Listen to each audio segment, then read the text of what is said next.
Here on Democracy Now!, democracynow.org, The War and Peace Report. I'm Amy Goodman with Juan Gonzalez. Well, this weekend, hundreds will gather in Raleigh for the North Carolina NAACP State Convention, the last one that will be presided over by Bishop William Barber as president of the state conference. Reverend Dr. Barber announced he would not run for re-election to his post earlier this year in order to focus on his work with the repairers of the breach and the launch of a Poor People's Campaign. And what he says is a national call for a moral revival. Barber is on a 15-state public event tour to address issues of systemic racism, poverty, militarism, and ecological devastation, and spread North Carolina's Moral Mondays movement nationwide. The effort draws on the history and unfinished work of Reverend Dr. Martin Luther King Jr.'s 67 to 1968 Poor People's Campaign, which called for America to stand against what King called the triplets of evil: systemic racism, poverty, and militarism. On Tuesday here in New York, Bishop Barber was presented with the Andrew Goodman Foundation's Hidden Heroes Award for courageously defending the moral values of American democracy. Joining us here now in our New York studio, it's great to have you here in studio for the first time, Bishop Barber. Thank you so much, Amy and Juan. Thank you so much. There is a lot being made in the media right now about Facebook and their Russian ads. You had a very interesting response to that last night about who's manipulating the elections, who gets to vote and who doesn't. Yeah, I'm very concerned that while we should focus on the Russian hacking, but that we're missing that the greatest hacking of our system was racialized voter suppression. Let me give you some numbers for your audience. 868. That's the number of fewer. We had 868 fewer voting sites in the Black and brown community in 2016. Black, brown, and poor community. 22 states passed voter suppression laws since 2010. That's where 44 senators were represented, over nearly 50% of the United States House of Representatives. And at least 16 or 17 seats in the Senate and the House probably would not be where they are partisan if it was not for voter suppression. Today is 1,562 days. 1,562 days since the Supreme Court gutted Section 5 of the Voting Rights Act. Now, Strom Thurmond only filibustered the Civil Rights Act of 57 for one day. This Congress under McConnell and Ryan has filibustered fixing the Voting Rights Act for 1,562 days. We talk about Trump winning in Wisconsin by 20 or 30,000 votes. There were 250,000 votes suppressed in Wisconsin. In North Carolina, we had over 150 fewer sites doing early voting. So it is amazing to me that we're having a conversation about Russian hacking, but we're not having the conversation about racialized voter suppression, which is systemic racism, which is a tool of white nationalism, which is a direct threat to our democracy. And when you say systemic, it really has almost become a science, the voter suppression. How can you either gerrymander districts? How can you systematically reduce the amount of people voting from those districts that you know are likely to vote against you? All and without actually talking about race, but actually having the same impact on reducing the vote of the Black and Latino community. Yeah, it's very dangerous to only talk about race in terms of interpersonal issues. You know, do you have a black friend? I mean, systemic racism is what has hampered this country, and we're seeing the worst attacks on voting rights that we've seen since Jim Crow. In the state I was in, it took us 6 years. The state spent $6 million to take people's voting rights. Now, we won in North Carolina.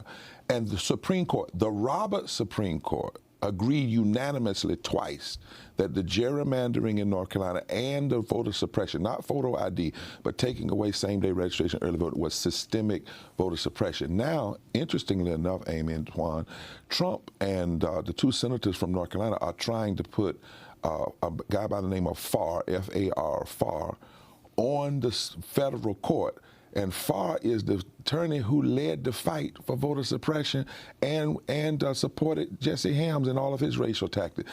So we have to have a very serious conversation about what systemic racism is. We have 34 states now with potentially voter suppression laws. We're talking about over 54% of African Americans. We're talking about how it will impact brown people and poor white people. That is the hacking that we must address. And in any other country, we'd be up in arms about that. I mean, you know, even if they were moral arms, not necessarily violent arms, about people literally stealing elections, not winning elections, but stealing elections through voter suppression. And all of this was systematic in the way in which part of what helped Trump and Ryan and others get into office. But yet the president then names a commission, a commission to investigate voter fraud. Which is a fraud in of itself, which is the same line that they said in North Carolina was the reason they passed these intentional racist voter suppression law. They said they were trying to protect citizens from fraud. And I want to emphasize, the Roberts Court, Clarence Thomas, those all voted unanimously to say this was not just disparate treatment, it was intentional racism and intentional racist gerrymandering. And we have to deal with that, because what they know, without intentional racism and intentional gerrymandering, you could begin to see victories in the South. If you register 30% of African American unregistered in the South and connect them with Latinos and connect them with progressive whites, North Carolina, Georgia, Florida, Mississippi, and possibly South Carolina could flip. If those flip and those change, then the whole body politic shift. So the end of the Southern strategy is right at hand, but we have to deal with systemic voter suppression, and Trump and Ryan and McConnell and those allies are continuing to try to push the issue away from that and focus on the phoniness of fraud. Is it just Republicans? Well, I can say that when we started in North Carolina, we had to fight Democrats to pass same-day registration and early voting. But here's the concern I have. We had 26 presidential election debates on both sides of the political aisle. Not 1 hour on voter suppression. Not one hour on, restoring the voting rights. And not 1 hour about systemic racism in all of those debates. I was looking at a report the other day that showed the terrible lack of focus on issues even with the corporate media. There was more conversation about tweets and innuendos and women and this than there were on the issues. And systemic racism, as is looked at through voter suppression, if you put up a map, every state that has had deep voter suppression also has denied Medicaid expansion, also has denied living wages, also has some of the worst rules in relationship to Latino and immigrant brothers and sisters, also has some of the worst attacks on the LGBT community. So if you know a state is suppressing the vote, you can almost say that state is also against living wages, they have many politicians in power that are against progressive ideas. And how often was poverty raised? None. I mean, really, if the Republicans raise it, or I'd like to say the extremists that have hijacked the Republican Party, they basically say poverty is a cause of personal failure. And what we really need is tax cuts for the wealthy. Democrats too often say those trying to make their way into the middle class. Poverty, over nearly 150 million people in poverty, and we don't have 1 hour of discussion on poverty. 400 families making $97,000 an hour, and we're locking people up who simply want 15 in a union.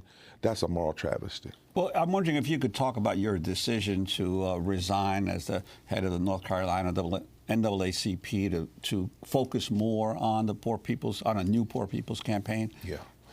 Well, I was invited to join with Dr. Liz Theo Harris, who's a co-director of Kairos at Union Theological Seminary. And her and I are co-chairing the Poor People's Campaign. We believe that we need a sustained moral pushback that challenges the immoral public policy direction with a moral vision. I like to call it restoring moral dissent, moral dreams, and moral defibrillation of this nation. We've got to go at the heart, and not just one rally or one email, but a sustained movement.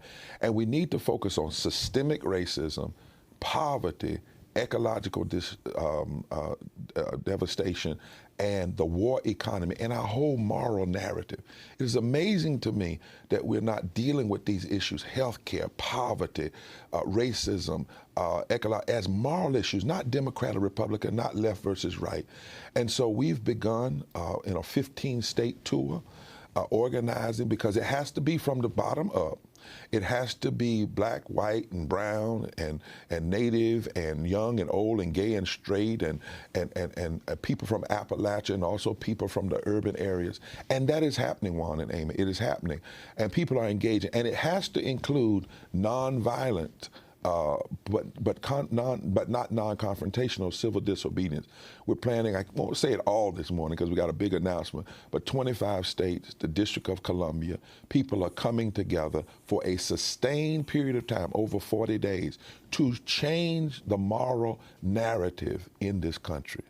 It must happen. Otherwise, we'll just have Trumpitis and think if you just move Trump, then it's over, when there's not a penny difference between him and many other people who are extremists. Or we'll just continue going down the same talking notes. We've got to energize this over 150, some days people say up between 120 and 150 poor and working poor people, and show them the intersectionality of what they face. And lastly, Juan, it's got to be rooted in indigenous leadership. It's got to be sustained. It's got to be where we energize everybody. And we have to make sure that we understand we're talking about the very soul and the heart of this nation. If we don't deal with systemic racism and systemic poverty, ecological devastation, and the war economy, we're not going to be dealing with violence. I know right now we're talking about violence, gun violence, and we should be. And it shouldn't be politicized. It should be a moral issue. But 250,000 people die every year from poverty. For every 500,000 people denied Medicaid expansion, 2,500 to 2,800 people die. People are dying from immoral, violent public policy.